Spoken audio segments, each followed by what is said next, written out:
there, how are you? So, I have this bottle that I threw with the idea that I would use it to demo trimming it, but then it got too dry.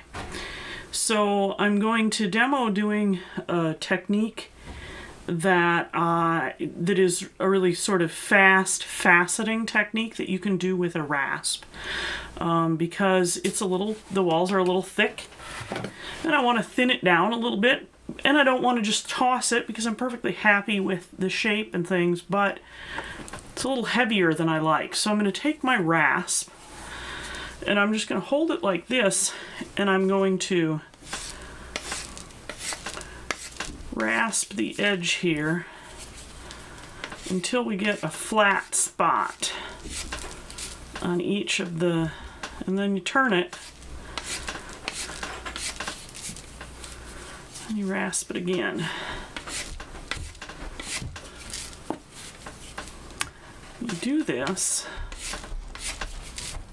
you can add, and normally I would add facets with a trimming tool, but in this particular case we're sort of saving a piece that is too dry. I don't know what happened. I threw two bottles, covered them both, put them both away,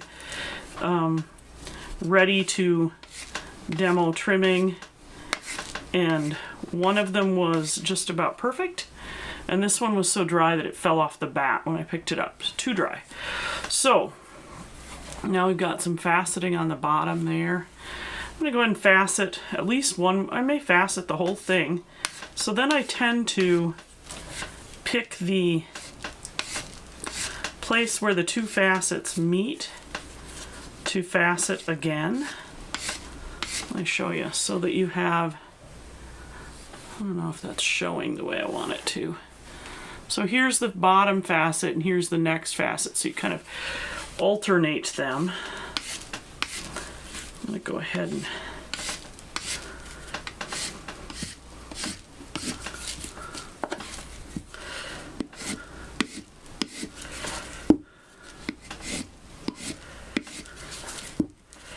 I always think of this as, when you're done, it looks kind of like a genie bottle or something.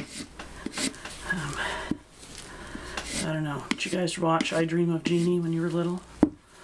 I grew up without a TV, but that was one of the few shows that I watched a little bit at a friend's house, at least occasionally. So we're going to do, I think, at least one more row. I may facet it all the way up to the neck. And the facets tend to get sort of wider as you go, because you're going the long, on the long flat side now. They're going to be longer facets. And I just think of this as a rescue technique. Something you can do. I've done it to cups. It makes a fun texture.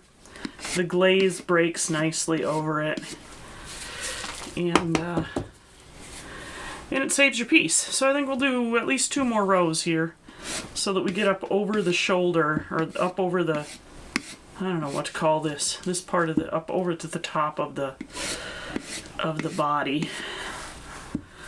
I don't know. I'd normally call this the shoulder, but most potters call this the shoulder, so I find that confusing. Words, they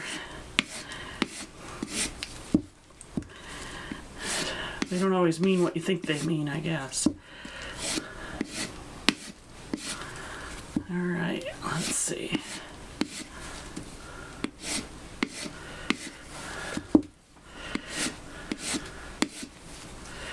Once you get started, it's kind of fairly easy to fall into a rhythm so that you have, I'm thinking at least one more so that we're up over this.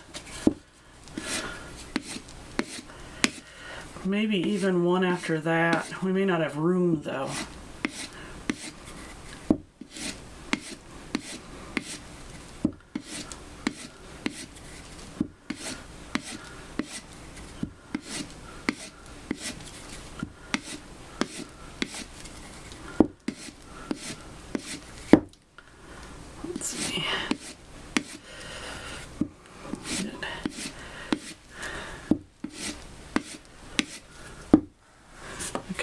now we're up to the top of the body. I'm going to try and do one more on this edge up here, and then we'll see what that looks like.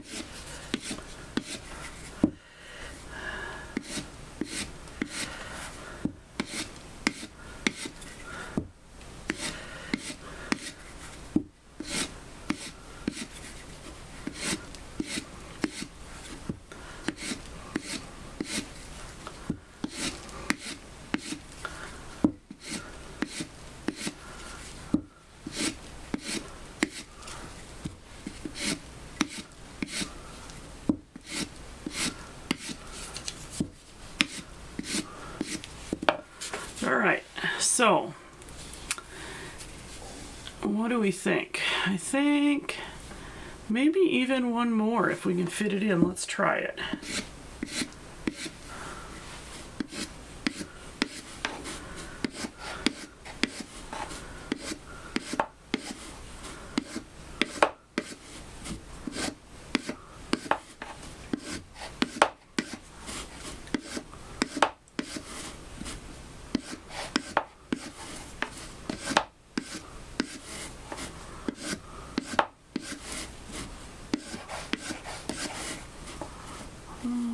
Are we back to the beginning? I think we might be. Alright, so I'm actually going to redo these bottom ones one more time, just so that I define that original row a little better.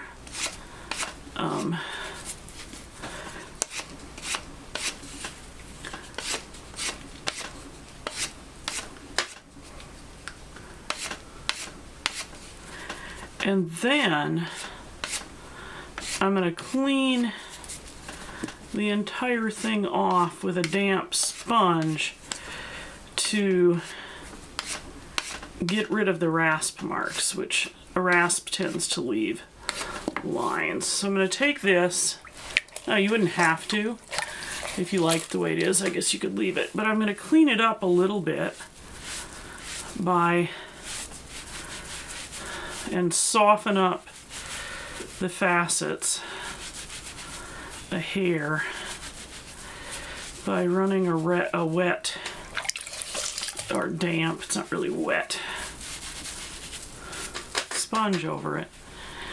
And there we have a faceted jar, faceted bottle, I guess, not a jar.